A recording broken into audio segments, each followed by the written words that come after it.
कहते हैं देवों के देव महादेव इतने भोले हैं कि बिन मांगे ही सब कुछ दे देते हैं। भोले की नगरी पौराणिक मंदिरों और रहस्यमय कहानियों से भरी पड़ी है।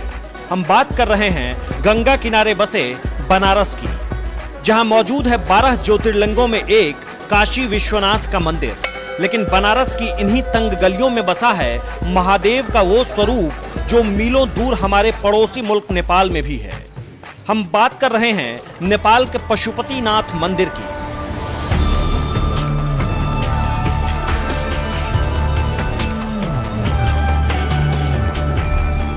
एक पशुपतिनाथ नेपाल में है तो वहीं दूसरे बनारस के ललिता घाट पर विराजमान है, जिसे कहते हैं पशुपतिनाथ नेपाली मंदिर। एक पशुपतिनाथ मंदिर नेपाल में है तो वहीं दूसरा शिव की नगरी बनारस में बसा है, जो कि नेपाल के राजा राजेंद्र विक्रम शाह ने बनाया था, जो कि करीब 350 साल पुराना है।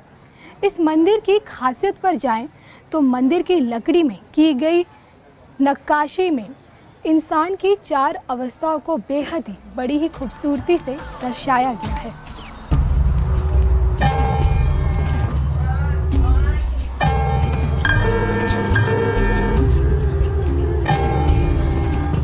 बनारस के तमाम शिव मंदिरों से बिल्कुल अलग है पशुपतिनाथ का यह नेपाली मंदिर। मंदिर की बनावट बनाती है इसको सबसे ज्यादा खास, क्योंकि मंदिर को किसी और ने नहीं बल्कि खुद नेपाल के राजा राजेंद्र विक्रम शाह ने स्थापित किया।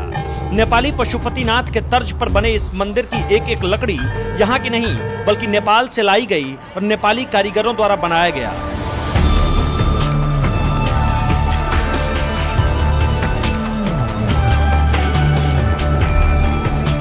साल 1843 में बने इस मंदिर को बाहर से देखेंगे तो हर जगह सिर्फ लकड़ी में की गई बेहतरीन नक्काशी ही दिखेगी, लेकिन मंदिर के गर्भ गुफा में शिवलिंग के रूप में विराजमान है भगवान पशुपतिनाथ। बनारस के घाटों को विशेष रूप से हरिश्चंद्र घाट से लेकर मणिकर्णिका घाट तक नापते हुए मैंने इस मंदिर को देखा था। सारे मंदिरों को देखा था, आज यहाँ पहली बार आया तो एक यायावर के रूप में यहाँ मैं इस बार चढ़ा था। और अभी मुझे बताया गया कि नेपाल के राजा विक्रमदेव सिंह ने आज से 350 साल पहले इसका निर्माण किया था।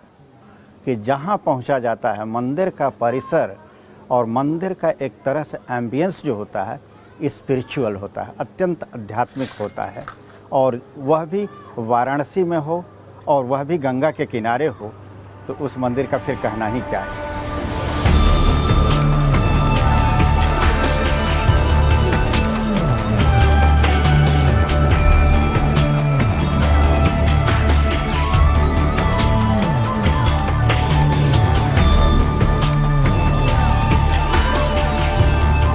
नेपाली मंदिर होने की वजह से यहाँ के पुरोहित भी नेपाली हैं। लेकिन सबसे दिलचस्प बात यह है कि लकड़ी पर की गई शानदार नक्काशी पर्यटकों को अपनी तरफ सबसे ज्यादा लुभाती है। यूं तो बनारस के कई ऐसे मंदिर हैं जिनकी लकड़ी पर कई तरह की कलाकृतियां उभारी गई हैं, लेकिन इस मंदिर की लकड़ियों पर कई जगह कामसूत्र जैसी आकृतियां बनाई है, जो कि बनारस के किसी और मंदिर में आपको नहीं मिलेगी।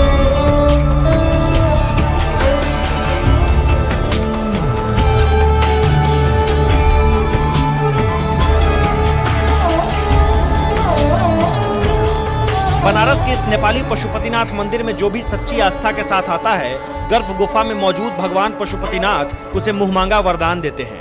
अगर आप भी इस अद्भुत पशुपतिनाथ नेपाली मंदिर के दर्शन करना चाहते हैं तो चले आइए शिव की नगरी बनारस में।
ऐसी मान्यता है कि ब्रह्मा जी ने 10 अश्वमेध यज्ञ करवाया था दशाश्वमेध घाट पे। और अगर आज से 28 साल 30 साल पहले की आप बात करें तो इस घाट पे कोई नहीं रहता था शाम के समय में। 1991 में मेरे स्वर्गीय पिताजी ने की एक सोच थी, एक कल्पना थी कि आरती शुरू की जाए। तो वो स्वयं एक आदमी के साथ 1991 में आरती शुरू की, माँ गंगा की आरती शुरू की है। उसके बाद फिर धीरे धीरे आरती बढ़ती गई, 1 से 3 आरती हुई, 3 से 5 हुई, 5 से 7 हुई। उसके बाद बीच में कई चीज़ों की कठिनाइयों का भी सामना करना पड़ा उन्हें। तो ऐसे ऐसे फिर धीरे धीरे लोग जुड़ते रहे उससे और दर्शक आते रहे दशाश्वमेध घाट पर, बढ़ता रहा। तो एक जो उनकी जर्नी थी वो एक कारवां बन गई।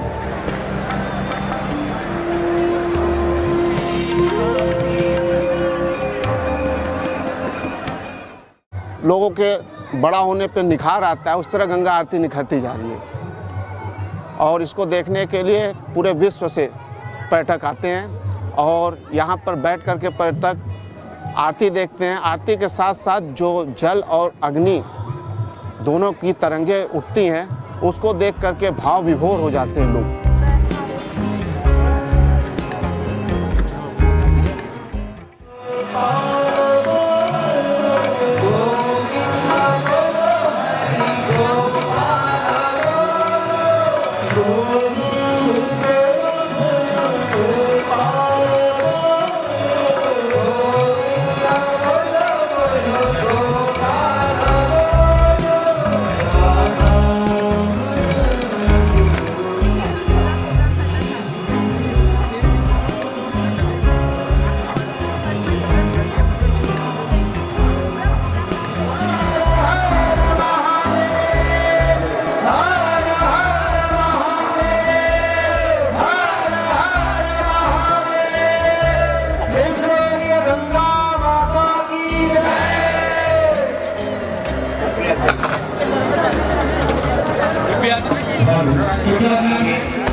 गंधं तं गन्धर्वकरणस्वामिन्द्रस्वातिरस्वतिः त्वामोकलिसुर्मोरजो भवः असुर